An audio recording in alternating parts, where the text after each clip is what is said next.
Okay, Samuel కుట్టి చుక్కబెట్టి మట్టపట్టి అని కొడితే నేను వస్తాను. వెంటనే మీరు ఏం చేయాలా? సబ్స్క్రైబ్ చేయండి. పక్కన కనుకోండి, మీరు దాన్ని ఏం చేయాలి? కొట్టండి. సెల్ ఫోన్ కొట్టగానే మిగిలిపోతుంది. మీరు కొట్టే గంట మా ఇంటికి కనబడాలి. మీరు ఎంతమంది సబ్స్క్రైబ్ చేస్తే అంతమంది వీడియో చూడడానికి ఉంటుంది. లైక్ చేయండి, షేర్ చేయండి, మర్చిపోద్దు, సబ్స్క్రైబ్ చేసుకోండి. నాకు ప్రతి వీడియో అందులో ఉంటాయి. ప్రతి క్యాంప్ మీ కూడా 2-3 రోజుల్లో అప్లోడ్ చేస్తాను. మీ మొహాలు అందంగా కనబడాలంటే ఎక్కడ జరిగించారా చుట్టూ క్యాంప్ ఎంత బాగుంది. అదవద్దు, ఇప్పటి వరకు మీరు ట్రైన్లో ఇలా నేను ఎప్పుడు ఎక్కడ చేయలేదు. మంచిగా క్రిస్మస్ మూమెంట్ లో నాకు ఎందుకు పరిశుద్ధాత్మ దేవుడు వర్షిప్ చేయాలనిపించింది. వాకింగ్ చెప్పేసాము, వర్షిప్ కూడా చాలా బాగా జరిగింది. మీలో చాలా మంది కన్నీటితో భారంతో ఏసీని అడిగారు. మీరు ఏదైతే అడిగారో అవన్నీ ఏసీ ఇవ్వబోతా ఉన్నాడు. ఆమేన్. మీ కోరికను దేవుడు సిద్ధింపజేయబోతా ఉన్నాడు. ఆమేన్. రానున్న 2025 సంవత్సరంలో 2025 సంవత్సరంలో 2025 లో నీ జీవితంలో మిరకల్స్ చూడబోతున్నావు. ఆమేన్. నా యేసయ్య నీ జీవితంలో గొప్ప అద్భుత కార్యాలు చేయబోతా ఉన్నాడు. ఆమేన్.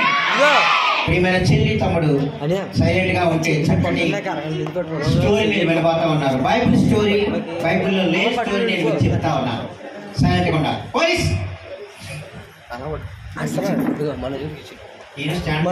ఓకే, మాట్లాడకండి. ఫార్మర్ అంటే తెలుసు కదా. ఒక ఫార్మర్ అంకుల్, వ్యవసాయదారుడు చక్కగా ఇది అయిపోయి గేమ్ ఆడుతాం. చక్కగా పొలంలో పని చేసుకుంటా ఉన్నాడు. ఆ అంకుల్కి 3 కూతుర్లు ఉన్నారు. ఎంతమంది ఉన్నారు? ఆ 3 కూతుర్ని కూడా చక్కగా చదివిస్తూ, చక్కగా యేసయ్యలో నడిపిస్తూ, వారు ఏది అడిగినా తండ్రిగా తన బాధ్యతలను గుర్తిరిగి వారికి అన్ని ఇస్తా ఉన్నాడు. అలాంటి సమయంలో తనకున్నటువంటి పొలంలో వ్యవసాయంలో పంట వేసుకుంటాడు. వరి పండిస్తున్నాడు, గోధులు పండిస్తున్నాడు, తోటకూర, గోంగూర, రకరకాల కాయగూరలు పంటలు పండిస్తూ వచ్చిన దానంలో దక్షిణ భాగం దేవునికి ఇస్తూ ఉన్న దాంట్లో తృప్తిగా బతకడం నేర్చుకున్నాడు. అయితే ఒక దినాన్ని ఆలోచన చేశాడు, ఈ పంట బాగా పండుతుంది, వచ్చిన దాంతో నాకు సరిపోతుంది అలా కాకుండా ఈ పొలం గొట్టుమైన ఉన్న పర్వత పక్కన స్థలం ఉంది కాబట్టి ఆ స్థలంలో కొన్ని వినాలి, చెల్లి తమ్ముడు వినాలి, కొన్ని మొక్కలు వేద్దాం. ఆ మొక్కలు ఎదిగిన తర్వాత వాటిని బాగా మొక్కలు ఎదిగేమవుతాయి, మొక్కలు ఎదిగిన తర్వాత ఏమవుతాయి? చెట్లు అవుతాయి. ఆ చెట్లని నరికి అమ్ముకుని ఆ వచ్చిన ధనంతో ఒక్కొక్క కూతురికి పెళ్లి చేద్దాం అని ఆలోచన చేసి దేవునికి ప్రార్థన చేసుకుని పొలంలో వరి పంట వేసాడు. పొలం పక్కన కొన్ని చెట్లు నాటాడు, ఆ మొక్కలు నాటాడు. ఆ మొక్కల్లో చాలా గాలికి, తుఫానికి, వరదలకి ఏమైందంటే చాలా చచ్చిపోయినాయి. 3 మొక్కలు మాత్రమే మిగిలాయి. జాగ్రత్తగా వినాలి. ఎన్ని మొక్కలు మిగిలాయి? 3 మొక్కలు. వాళ్ళప్ప నాయకుడు లప్ప అంటే చెల్లి. శ్రీకాకుళం పోయినా పెట్టప్పుడు శ్రీకాకుళం అలాగే పిలుతారు, మరి అంటానే పిలుతారు. కాబట్టి మీరు జాగ్రత్తగా వినాలి. ఆ 3 చెట్లకి ప్రతిరోజు నీళ్ళు పోస్తూ పొలంలో పని చేసుకుంటూ దేవుని స్తుతిస్తూ దేవుని ఆరాధన చేస్తూ సంతోషంగా ఆ అంకులు తన బిడ్డల్ని పెంచుతా ఉన్నాడు. అమ్మ లేదు, అమ్మ చనిపోయింది. కొంతకాలం అయిన తర్వాత ఆ మొక్కలు ఎదుగుతా ఎదుగుతా ఎదుగుతా ఎదుగుతా ఫ్రెండ్స్ అయిపోయాయి. మనం కూడా 2-3తో మాట్లాడుతున్నప్పుడు వాళ్ళు ఏమైపోతారు? ఫ్రెండ్స్ అయిపోతారు. మనకి అమ్మా నాన్నలు అన్నయ్యని, తమ్ముళ్ళని, చెల్లిని ఇస్తారు, కానీ ఫ్రెండ్స్ మాత్రం మననే ఎన్నుకోవాలి. వాళ్ళు నిజమైన ఫ్రెండ్సా, అబద్ధమైన ఫ్రెండ్సా, మంచి ఫ్రెండ్సా, చెడ్డ స్నేహితుల, మంచి స్నేహితులు అని ఎన్నుకునే చెప్పాలి, కంప్లీట్ చేయండి. ఎన్నుకునే మార్గం అది మనకే ఇచ్చారు. ఓకేనా? అయితే ఆ 3 చెట్లు చక్కగా ఎదుగుతా ఉన్నాయి. మొక్కలు ఎదుగుతా ఉన్నాయి. ఆ మొక్కలు చెట్లు అయిపోయినాయి, బాగా పెద్ద అయిపోయినాయి. ఇక్కడ ఈ పిల్లలు కూడా ఏమవుతున్నారు? ఎదుగుతా ఉన్నారు. ఈ చెట్లు కూడా ఏమవుతున్నాయి? ఎదుగుతా ఉన్నాయి. మొదటి చెట్టు, రెండో చెట్టు, మూడో చెట్టు, 3 చెట్లు బాగా ఎదిగిపోయినాయి. వాటిని నరికేశాడు. ఆ వచ్చే డబ్బులతో, పొలంలో వచ్చే డబ్బులతో ఆ 3 ఆడపిల్లలకి పెళ్లి చేసేసాడు. ఆ టాపిక్ అక్కడితో అయిపోయింది. అయితే ఈ 3 చెట్లు మొక్కలుగా ఉన్నప్పుడు ఫ్రెండ్స్ ఏం చెప్పారు కదా, మాట్లాడుకుంటున్నాయట. మీరు అనొచ్చు, పుట్టానికి ఏమైనా పుచ్చెక్కిందా, మొక్కలు ఎక్కడైనా మాట్లాడుకుంటాయా అని. ఒక కాకి చచ్చింది అనుకో, కాకి కావ్ కావ్ కావ్ అని అడుగుతుంది. అప్పుడు ఎన్ని కాకులు వస్తాయి? 3 కాకులు వస్తాయి. ఒక కుక్క అని అరిచింది అనుకో, 10 కుక్కలు బాబా అని అరిచేస్తుంటాయి. అది అంటే వాటిని మాట్లాడుకుంటాయి అనమాట. మనకి ఏదైనా దెబ్బ తగిలితే అరే నన్ను పక్కన కొట్టేస్తున్నాడంటే 10 మంది మన నోటితో పిలుస్తాం, అది స్టైల్తో పిలుచుకుంటాయి. అలాగే మొక్కలు కూడా మాట్లాడుకుంటాయి. మొక్కల్ని ఎలా మాట్లాడుకుంటాయో ఏం చేయాలో మీకు తెలియాలంటే మీరు మొక్కలు పెంచాలి, అప్పుడు తెలుస్తుంది. మేము చిన్నప్పుడు మాకు సొంత ఇల్లు ఉండేది, ఇప్పుడు సొంత ఇల్లు లేదు, కొన్ని కారణాల వల్ల అన్నీ అమ్మేసుకున్నాము అప్పులు పాలైపోవడం వల్ల. అప్పుడు మా నాన్నగారు ఒక్కొక్కరికి 3 చెట్లు చెప్పిన కొబ్బరి చెట్లు వేశారు. మేము మా అమ్మగారికి నాన్నగారికి 5 పిల్లలు, అన్నయ్య నేను, నాకు 2 చెల్లెలు తమ్ముడు. మనిషికి 2 చెట్లు చెప్పిన 5 10. మా అమ్మగారికి నాన్నగారికి 1 చెట్టు అలా వేసారు అనమాట. 12 చెట్లు అలా ఎదుగుతూ ఉన్నాయి. ఎవరి చెట్టు ఆదే, స్కూల్ నుంచి రావడం నా చెట్టుకి నేను నీళ్ళు వేసుకోవాలి, ఇంకో చెట్టుకి నేను నీళ్ళు నాది కాదు కదా. అలాగా అన్ని చెట్లకి మా అమ్మగారు నాన్నగారు వేసేవారు, కానీ ఎవరి చెట్టు కాదు ఎక్కువ నీళ్ళు బాగా వేసుకోవాలి. అవి ఎదుగుతూ ఉన్నప్పుడు మాకు ఎంతో ఆనందం. కొబ్బరికాయ కాసినప్పుడు ఆ పంట ఎవరిది? ఆ 2 చెట్లు ఎవరి? కుట్టని. నా చెట్టుకి పంట పండితే ఆ చెట్టు కాయలు తింటే నాకు ఎంత ఆనందం, ఇది నాది అన్న ఆనందం కలుగుతుంది. ఒక గులాబీ చెట్టు మీరు పెంచుకున్నారనుకో, పువ్వు పైపు చేస్తుందా? మనసు ఒప్పదు. ఒక మామిడి చెట్టు పెంచుకుంటాం అనుకో, దాని కాయలు మనం తింటున్నప్పుడు దాని రుచి ఏంటో మనకి. అలాగే ఇవి మంచిగా 3 చెట్లు మాట్లాడుకుంటే ఫ్రెండ్స్ అయిపోయినాయి. ఆ 3 చెట్లు మాట్లాడుకుంటున్నాయంట. 2వ చెట్టు 3వ చెట్టు మొదటి చెట్టుని అడుగుతుందంట, మనం ఎదిగిపోతున్నాం కదా, మనకు కూర్చారు అయితే నీకేంటి కోరిక ఉంది, నీకు ఏమైనా ఆశ ఉందా, గోల్ ఉందా అంటే మొదటి చెట్టు అడగదంట, నాకైతే మన రాజ్యంలో రాజుగారి ఇంట్లో బంగారపు ఉయ్యాల తొట్టిన అవ్వాలని ఉంది. ఆ తొట్టిలో నేను రాజుగారి పిల్లల్ని అంటే కూతుర్ని కుమారుల్ని అంటే రాజుల్ని రాణుల్ని చక్కగా ఉయ్యాల్లో ఊహించుడు హ్యాపీగా నా జీవితాన్ని కొనసాగించాలని ఉంది అనుకుందంట. అబ్బాబాబాబాబా ఎంత మంచి కోరిక ఇది, రాజుగారి ఇంట్లో బంగారు పూలు అవుతావా అన్నదంట. బంగారు పూలు చేయడం చక్కగా కదా, సరే దేవుడిని కోరిక తీరుస్తాడే అన్నది. 2వ చెట్టు అన్నదంట, నా కోరిక ఏంటో చెప్పనంటే చెప్పవా ప్లీజ్ అంటే మనం సిగ్గేస్తున్నాడంట. నా పర్లేదు చెప్పంటే, నేనైతే పెద్ద షిప్ అయిపోవాలా. ఏమైపోవాలా? పెద్ద షిప్ అయిపోవాలి, వాడ అయిపోవాలి. నా వాడలో చదువుకున్న వాళ్ళు, అందమైన అమ్మాయిలు, అందమైన అబ్బాయిలు, సీఎంలు, పిఎంలు, ప్రైమ్ మినిస్టర్లు, చాలా మంది అలాగే ఎక్కాలి. ధనవంతులు నా షిప్పులు ఎక్కాలి. ప్రపంచంలో ఉన్నటువంటి అన్ని సముద్రాలలో నేను ప్రయాణం చేయాలి. అందరూ నన్ను చూసి మెచ్చుకోవాలని కోరుకున్నాడు. అబ్బా నీ కోరిక వెళ్ళే ఉంది అనుకున్నాడు. ఇంకా 3వ చెట్టుకు వచ్చాడు. 3వ చెట్టు అంటుందంట, మీ అంత కోరిక నాకు లేదు, కానీ వీళ్ళందరూ ఎక్కడ పారిపోతున్నారు? వాటర్ వస్తుందండి. నాకు ఇందాక నుంచి దాని వేసేస్తుంది, ఎవరు మంచిగా లేదు, అక్కడ వాటర్ ఉంది. నన్ను తాగంటే నేను తాగితే మీరు తాగుతాంటే నా గొంతుకు నేనే మరి ఎందుకు మింగుతున్నాను? దాహం వేసే. మీకు బ్రేక్ ఇచ్చినప్పుడే తాగాలి, బ్రేక్ లేదు. ఇంకా 1 వచ్చినా 2 వచ్చినా ఇక్కడే ఆగిపోవాలి, మీరు అనడానికి వీల్లేదు. ఓకే, 3వ చెట్టు అందంట, అందరూ నా గురించే మాట్లాడుకోవాలి, అందరి ఇంట్లో నేనే ఉండాలి. అప్పప్ప నీ కోరిక భలేగా ఉంది అంటారు. ఆ 3 చెట్లని అంకులు ఏం చేశాడు? నరికేశాడు. ఎవడో 4 వచ్చి కొట్లు పట్టేశాడు. కొంతకాలం అయిన తర్వాత ఒక గొర్రెల కాపరి వచ్చి, పశువుల కాపరి వచ్చి, పశువుల కాపరి ఇంగ్లీష్లో అంటారు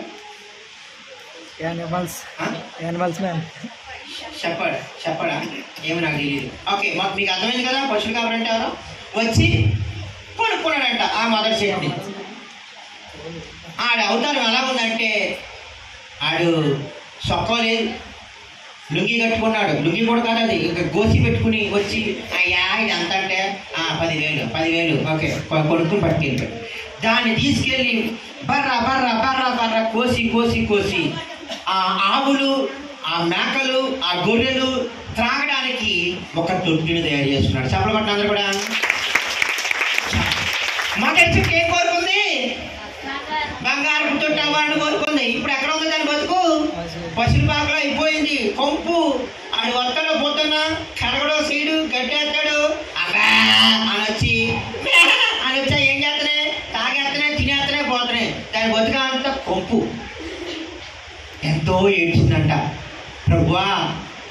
జీవితంలో నేను ఎక్కడికో వెళ్ళిపోదానుకున్నాను, నన్ను ఎక్కడ మానేసేయండి, నా బతికింతేనా నేను తొట్టి ఇడుస్తూ ఉందంట. కొంతకాలానికి అది చేసిన ప్రార్థన దేవుడు ఆలకించి కొన్ని సంవత్సరాల తర్వాత యేసుప్రభు వారు అలాంటి తొట్టులోనే పడుకోబెట్టారంట. చెప్పకండి, ఆ తొట్టులో పడుకోబెట్టలేదు. సత్రములో స్థలము లేనందున యేసయ్యని ఎక్కడ పడుకోబెట్టారు? పశువుల పాకలో పరుండబెట్టారు. పశువుల పాకలో యేసయ్య పుట్టలేదు, ఎక్కడ పుట్టాడో తెలియదు నాకు. ఓకే, అలాంటి తొట్టులోనే పడుకోబెట్టారంట. అలాంటి తొట్టులో పడుకోబెట్టినప్పుడు అది మరి ఊరికనే పెట్టేస్తారేంటి? ఆ తొట్టుని ఏం చేస్తారు? శుభ్రంగా సర్పెట్టి గడ్డెట్టి తవ్వుతూ ఉంటారు. ఆ బండిని అప్పుడప్పుడు తవ్వుతూ ఉంటారు.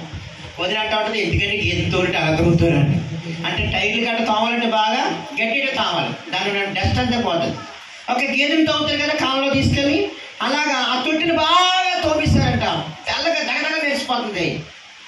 తొట్టి నిండా మంచి గడ్డి వేశారు. యేసుప్రభుని అందులో పడుకోబెట్టారు. ఆయన్ని స్తుతించడానికి పరలోక రాజ్యం నుంచి దేవదూతలు దిగాయి. అక్కడ యేసు ఉన్నారు, మరియా ఉన్నారు. ఆయన చూడడానికి గొడవలందరూ వచ్చారు, జ్ఞానులందరూ వచ్చారు.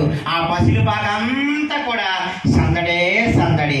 అప్పుడు ఆ తొట్టి అనుకుంటుందంట, అబ్బాబాబాబాబాబా, నా జీవితం ధన్యమైపోయింది, ఇంకా చాలు. నేను రాజుగారి కోటలో రాణిగారి పిల్లల్ని ఎత్తుకుంటానుకున్నా, కానీ రాజులకు రాజు ప్రభువులకు ప్రభు అయినటువంటి నా యేసయ్య నా తొట్టిలో పడుకోబెట్టినందుకు నాకు చాలా ఆనందంగా ఉంది. నా ప్రార్థన ఆలకించడని కన్నీటితో ఏడుస్తూ దేవునికి చప్పలు కొట్టిందంట. మనం కూడా చప్పలు కొట్టాం. మొదటి కోరిక తీరిపోతుంది. ఇది అక్కడ బైబుల్లో లేదు. చిన్నప్పుడు ఎప్పుడో నేను 4వ తరగతిలో ఉన్నప్పుడు ఒక ఆంటీ, భాగ్యం ఆంటీ చిన్న స్టోరీ చెప్పారు. నేను బైబిల్ కాలేజ్కి వెళ్ళిన తర్వాత ఈ స్టోరీని మనం ఇలా ఎందుకు మలుచుకోకూడదు అని చెప్పి నేను వాక్యాలు జోడించి చెప్పడం మొదలుపెట్టాను. ఓకే, ఇంకా రెండవ చెట్టు.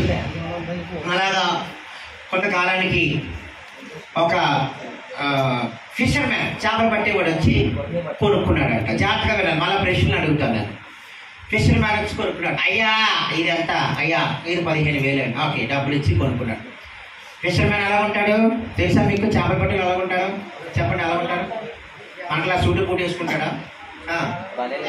లుంగి కట్టుకుంటాడు. జ్ఞానం పట్టు, వెరీ గుడ్. ఏం పట్టుకుంటాడు? జ్ఞానం పట్టుకుంటాడు. వాళ్ళకి వెళ్ళడానికి చక్కగా పని అనేది చేసుకుంటాడు, పైన బొట్టెట్టుకుని వెళ్ళిపోతాడు. అలాంటి వాడు వచ్చి దాన్ని కొనుక్కున్నాడు. ఎప్పుడైతే ఆ జాలరుడు లేకపోతే ఆ మత్స్యకారుడు వచ్చి ఆ దొంగ మెచ్చి చేసాడు, అది అప్పుడు ఏడపడం మొదలుపెట్టినా, ఈడెవడో వచ్చాడు, ఈడు స్నానం చేసి ఎన్ని రోజులయ్యిందో, ఈ నన్ను తీసుకెళ్ళిపోయి ఏం చేస్తాడు, నేను సిప్ అవుతాననుకున్నాను, ఈడు ఏం చేస్తాడు అని ఎడుతూ ఉన్నాడు. ఆడు తీసుకెళ్ళి బర్రా కోసి ఒక చిన్న పడవ తయారుకున్నాడు. ధోని ఏం చేసుకున్నాడు? ధోని. ఆ ధోనిలో రోజు చేపలకు వెళ్ళేవాడు. అయ్యగారు దాన్ని అంటారు లుంగి, దాన్ని ఏదో అంటారు, నాకు లుంగి కాదు సంథింగ్, అది కట్టుకునేవాడు. పనులు కూడా వేసుకునేవాడు కాదు.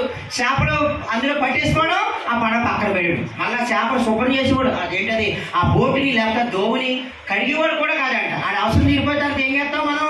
పక్కన పెడతాం కదా, అలా పక్కన పెడుతున్నాడు. అప్పుడు ఏడటం మొదలు పెట్టిందంట. అయ్యో నా బతికి ఇలాగ అయిపోయిందండి, నేను ఎక్కడో 7 సముద్రాలు నేను తిరుగుతాను అనుకున్నాను, ఈడు ఎప్పుడు ఒకే కాలంలో నన్ను తీసుకెళ్తున్నాడు, ఒకే నదిలో నన్ను తీసుకెళ్లి చేపలు పట్టుకోవడం రావడం, అక్కడ వదిలేండి బాధపడతా ఉన్నాను.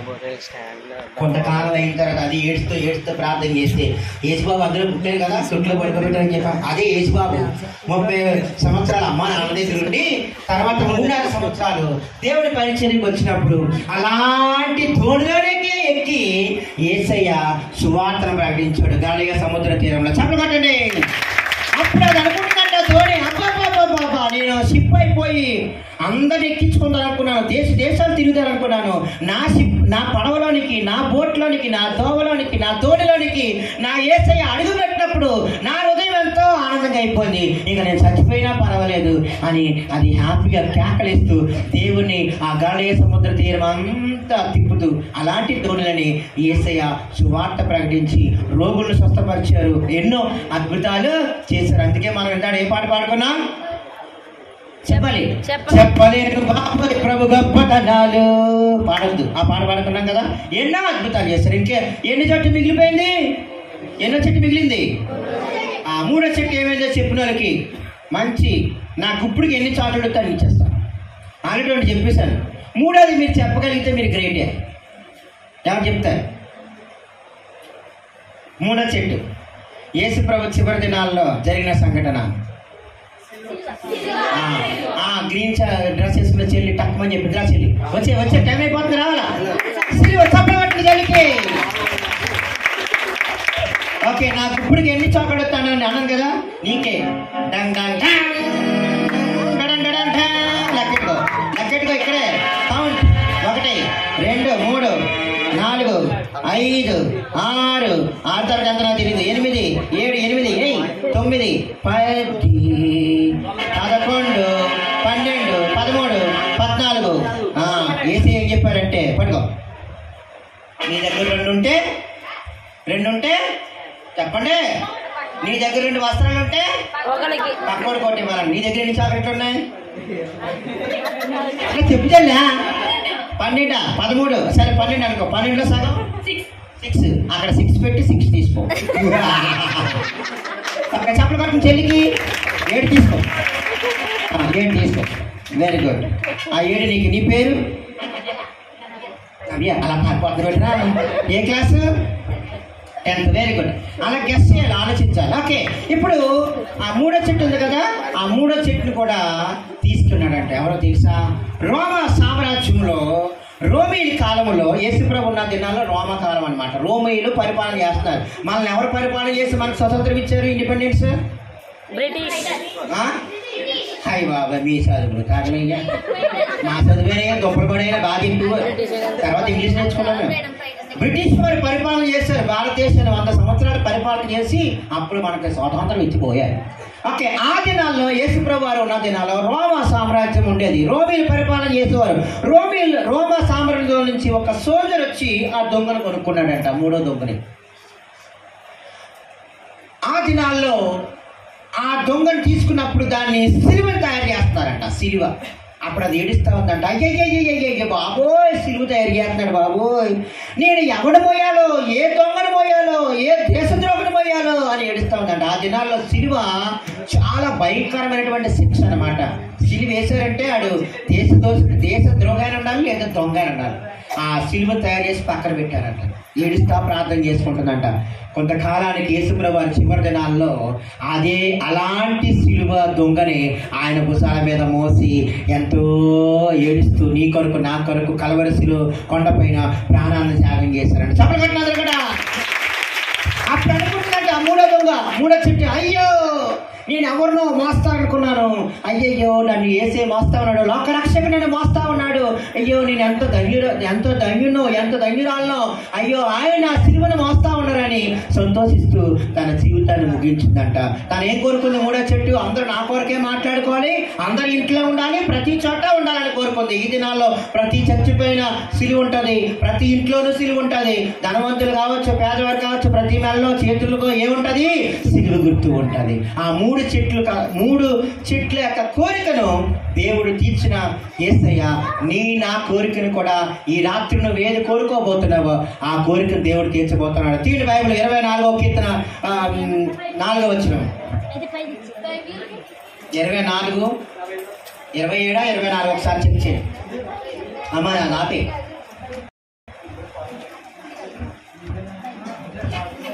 ఒకసారి 24వ కీర్తన 4వ వచనం, 27వ కీర్తన 4వ వచనం. నీ కోరికను సిద్ధింపజేసి నీ ఆలోచన యావత్తును సఫలపరచడం ఉంటుంది.